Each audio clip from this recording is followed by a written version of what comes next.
नमस्कार मित्रांनो, स्वागत आहे तुमचं आपल्या या यूट्यूब चॅनलवर। आज आपण पाहणार आहोत वसुबारसीची कथा। तर चला मग सुरू करूया आपल्या या कथेला। या अगोदर तुम्ही माझं चॅनल सबस्क्राईब केलं नसेल तर चॅनलला सबस्क्राईब करून घ्या। सोबतच्याच बेलवर प्रेस करून ऑलवर सुद्धा प्रेस करा, जेणेकरून तुम्हाला पुढचा व्हिडिओ लगेच पाहायला मिळतील। दिवाळी खऱ्या अर्थाने सुरू होते ते या दिवसापासून। दिवाळीतील उत्साह व आनंद लुटण्यासाठी सारा आसमंत तयार असतो। नवीन खरेदी, फटाके, फराळ, रांगोळ्या, किल्ले यांचा समावेश असणारी दिवाळी प्रत्येकजण आपल्या परीनं एन्जॉय करीत असतो। अश्विन कृष्ण द्वादशी म्हणजेच गोवत्स द्वादशी, वसुबारस हा सण साजरा केला जातो। वसुबारस ह्याचा अर्थ वसु म्हणजे द्रव्य, धन, त्यासाठी असलेली बारस म्हणजे द्वादशी। या दिवसाला गोवत्स द्वादशी असेही म्हणतात। भारताची संस्कृती कृषीप्रधान असल्याने या दिवसाचे महत्त्व विशेष आहे। या दिवशी संध्याकाळी गायीची पाडसासह पूजा करतात। घरात लक्ष्मींचे आगमन व्हावे या हेतूनेही या दिवशी सवस्त धेनूची पूजा करण्याची पद्धत आहे। ज्यांच्याकडे घरी गुरे वासरे आहेत त्यांच्याकडे ह्या दिवशी पुरणाचा स्वयंपाक करतात। घरातील सवाष्ण बायका गाईच्या पायावर पाणी घालतात, नंतर हळद, कुंकू, फुले, अक्षदा वाहून फुलांची माळ त्यांच्या गळ्यात घालतात।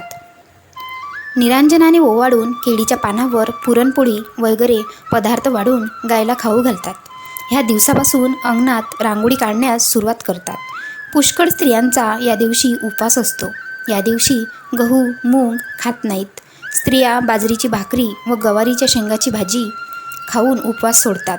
आपल्या मुलाबाळांना चांगले आरोग्य मिळावे व सुख लाभावे हे म्हणूनही पूजा करतात।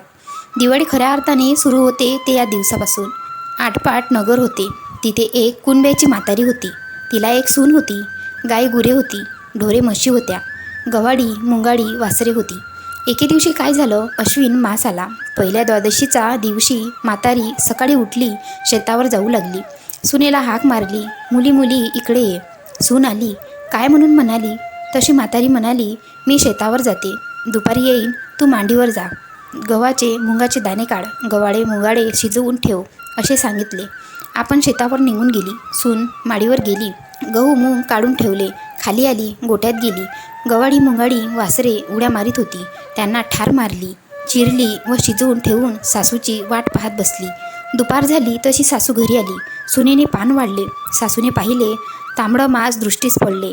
तिने हे काय म्हणून सुनेला विचारले। सुनेने सर्व हकीकत सांगितली। सासू घाबरली, न समजता चूक घडली म्हणून तशीच उठली, देवापाशी जाऊन बसली, प्रार्थना केली, देवा, हा सुनेच्या हातून अपराध घडला, तिला याची क्षमा कर, गाय वासरे जिवंत कर। असे न होईल तर संध्याकाळी मी माझा प्राण देईन असा हा निश्चय केला। देवापाशी बसून राहिली। देवाने तिचा एक निश्चय पाहिला, निष्कपट अंतकरण देखिले पाहिले। पुढे संध्याकाळी गायी आल्या, हंबरडा फोडू लागल्या तशी देवाला चिंता पडली, हिचा निश्चय ठरणार नाही असे देवास वाटले। मग देवाने काय केले, गायीची वासरे जिवंत केली। ती उड्या मारीत मारीत प्यायला गेली।